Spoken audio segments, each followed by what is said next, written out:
اللهم صل على محمد كما تحب وترضى له. بسم الله الرحمن الرحیم.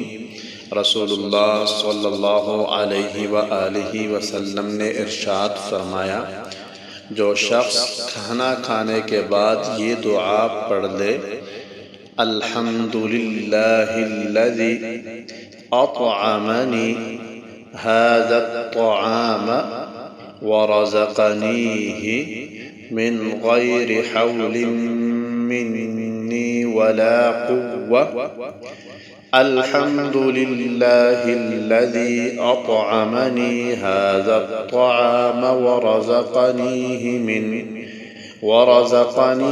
من غیر حول منی ولا قوة.